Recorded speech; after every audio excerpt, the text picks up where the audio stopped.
Welcome to another episode of The Brand Called You, a podcast and video show which brings you leadership lessons, knowledge, and experience from hundreds of successful individuals from around the world. If you're new to the channel, please subscribe so you won't miss a new episode. I'm your host, Frits Bussemaker, and today I'm delighted to have with us Inge Bryan. Inge, welcome to the program. Thank you. Good morning. Good to be here. Inge, you have a long and strong track record in cybersecurity, both public and private. Let me highlight a couple of pieces of your background before we start to dive into that.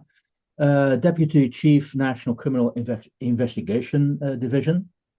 You were the CEO of NCC Fox IT Europe, one of the larger cybersecurity firms.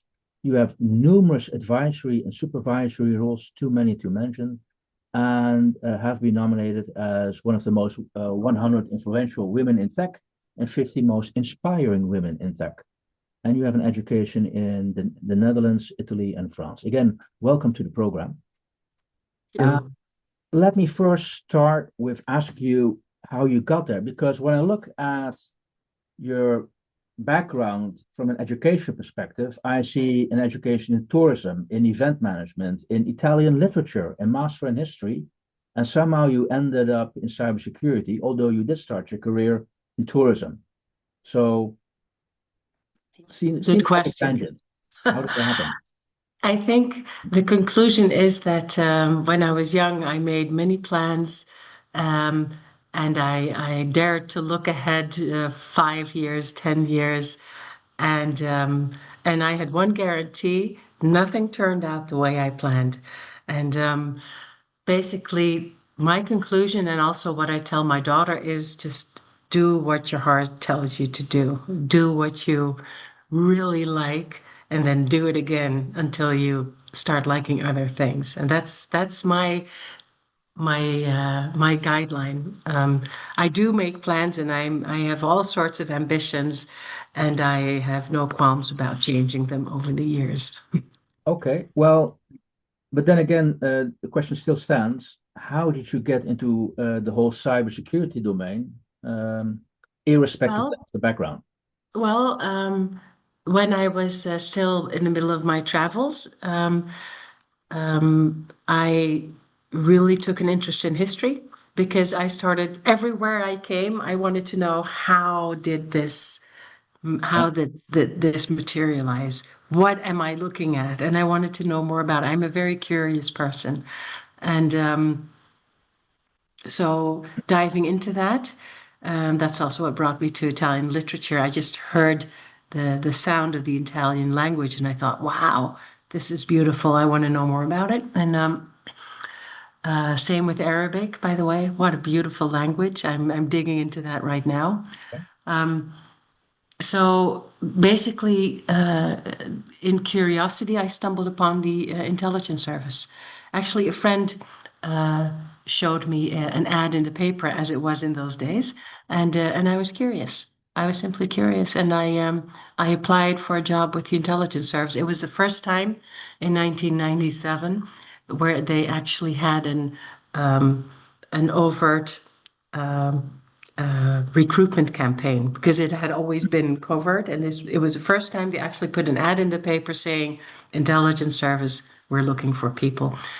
And I actually had a job interview there, and I did a bunch of tests, and I actually asked for a second job interview because after the first interview, it was so vague.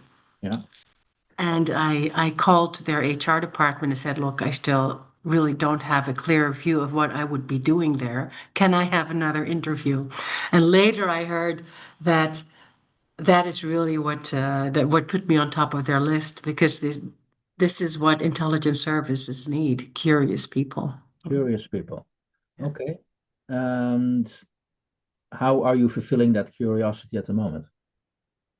Now, well, actually, what I just mentioned, I spent a year. This is 35 years ago. I spent a year in Tunisia, and I fell in love with the Arabic language. And now I have more time, and So I took a private course in Arabic, and I completed that, and now I'm focusing on Arabic calligraphy, and it's a stretch for the Yeah. mind, and I like a stretch for the mind once in a while. And I don't know if you're willing to share that, but is that like a separate part of your life, a separate, you could say, focus point, unrelated to the your cybersecurity work, or is there some kind of connection there? Well, there must be a connection somewhere, but I don't see it yet. Yeah. Everything is connected in my brain, and um, but I'm also well, pretty impulsive. I do things. I don't do stupid things, but I really listen to my heart, and when I think something is interesting, I'll dive into it. And I always I always encounter a moment that I thought, hey, I'm happy that I did dive into this because now this really comes in handy. Well, if you have the tendency to dive into the deep end, how often have you realized, oh, I should not have dived into that? So have there been mistakes, brilliant mistakes you've made in the past, where you said, oh, hey, in hindsight, I should not have done that, but that's the lesson learned. Um, well, I never regret um, diving into a rabbit hole, but I do regret um, disclosing that or discussing it with other people Mhm. because very often I I unearth stuff that uh, that aren't spoken about for a reason, and when I stumble onto things, I say, "Hey, look at this." And Yeah. especially in a large organization, when you dig into something and say, "Hey, I found something here. We should really do something about it." Not everybody appreciates it, and I've had that in every organization I worked for, and normally I will then simply say, "Hey, we should do this differently," uh, and um, and then very often I realize that um, I've also been used by colleagues Mhm. because they figured, well, she'll probably speak out, so we can step back Yeah. and hide behind her back. Let her So do I've all the done dirty that a work. lot. Yeah. Yeah. So, and sometimes in the moment I have regretted that, but then again, in hindsight, I don't regret it because, hey, it's part of who I am. Mhm. I say uncomfortable things, and and in the end, it always makes organizations better. And But I very often get ex-colleagues or even friends that said, well, well, you said this 5 years ago and we're working on it now. oh yeah. So, but have you then over the years come to learn to communicate better that because the way you're describing it, okay, you are confronting people, the organization with an uncomfortable truth. So people walk away. Uh, have you also thought about, okay, how can I change my language to make certain that people accept what I'm saying and still saying what I'm people confronting people with?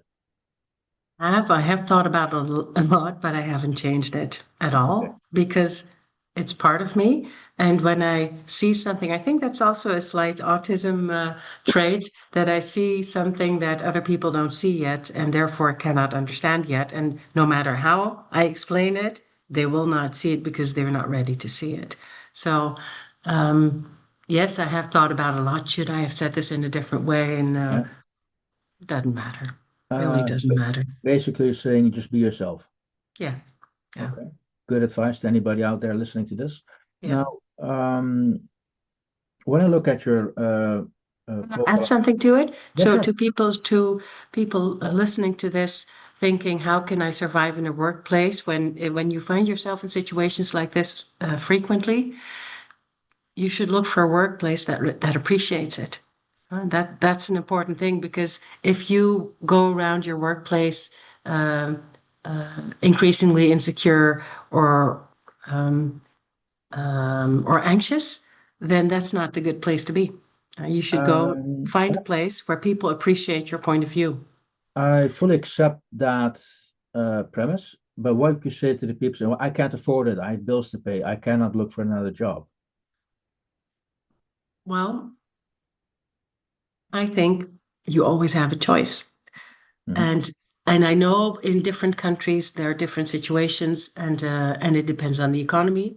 But um, I think you always have a choice in the end, and that choice might be getting a lesser paid job, and it might be maybe changing your vocation, Mhm. and but you always have a choice. Okay, good point. Um, I want to focus more now on the whole your cybersecurity background. You state you want to lead uh, uh, into getting a more secure and safer world.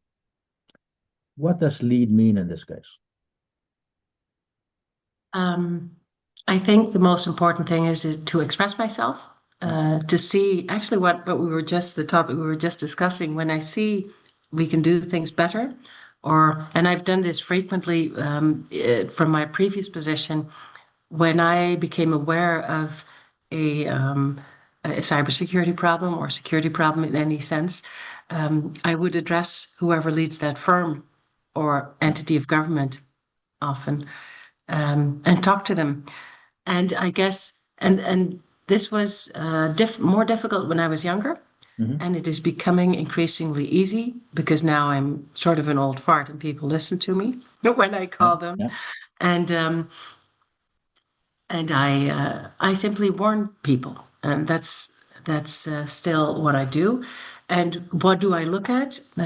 This is also something that I try to stress in public appearances or in media whenever I get an opportunity to write something. Well, it's my sort of my mantra. It's reduce our attack surface, increase our cooperation, and our thus our information position, and damage our attacker. These are the three. We should raise the price of the attack on our systems. Now, And this is sort of my mantra, and I try to spread that in talking to people. And so this is also what I do for a living nowadays. I'm an independent advisor, and people come to me to talk about this, especially to get to the how, because people can comprehend that this is a necessity. People can understand that cybersecurity is out there and we need to secure our systems. And especially on a board level, they find it difficult to translate that into action. So what should I be looking at? Who do I ask? Yeah. okay, now I know you are a very frequent public speaker in the Netherlands and Europe, but this advice, do you limit or restrict it to Europe? How should people view this advice when you live in Asia or in America or whatever a part of the world? Does this apply for all, or how do you view that? Because IT dominates our lives and everything we do, this conversation is supported by IT.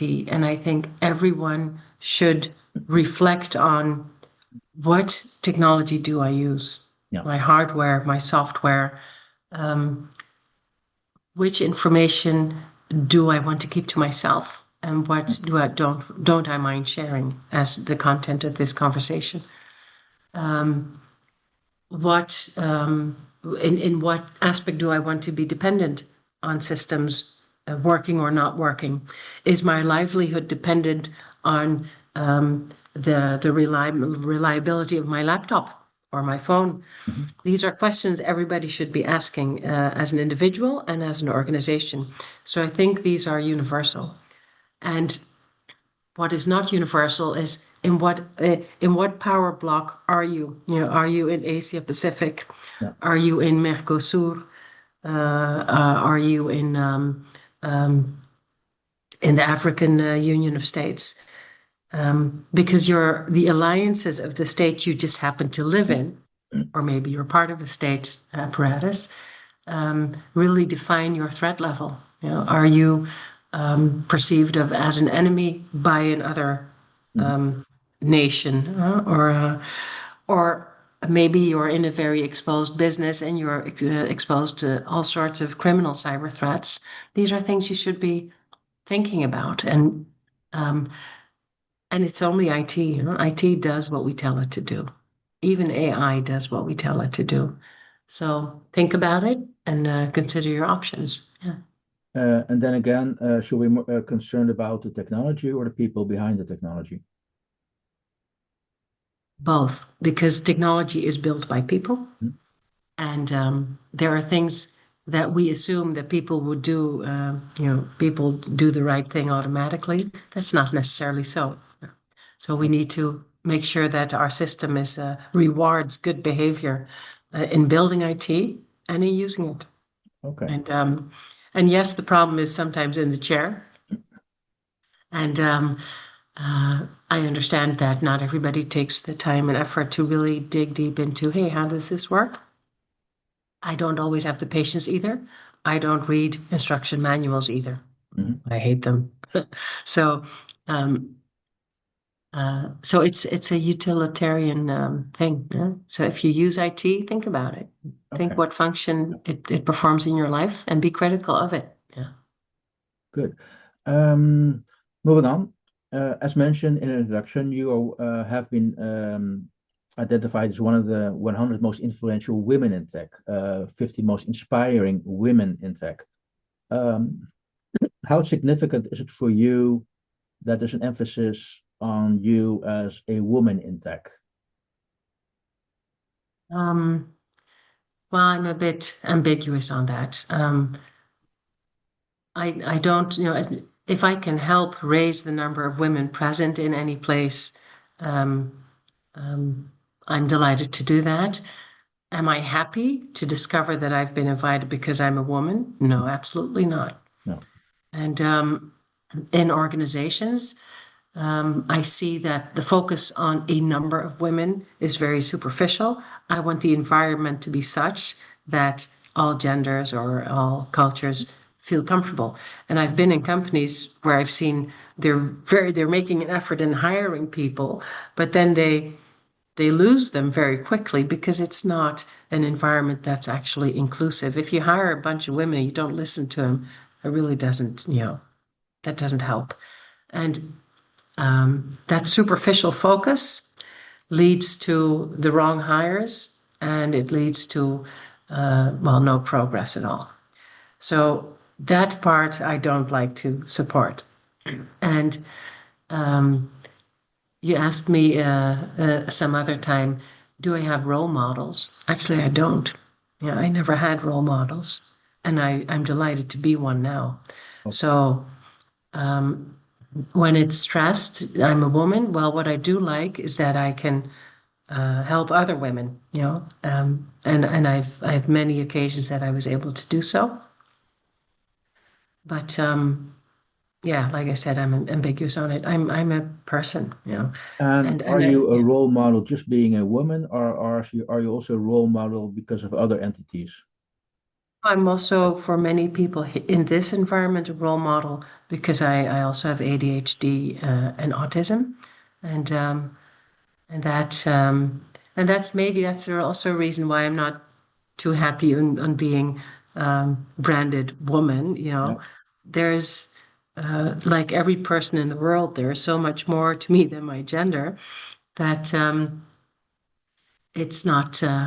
Yeah, yeah, it's too superficial, and I think the idea of looking at diversity only by way of things that we can see or think that we can see in other people is really a disregard for their individual talents and specialness. So yeah.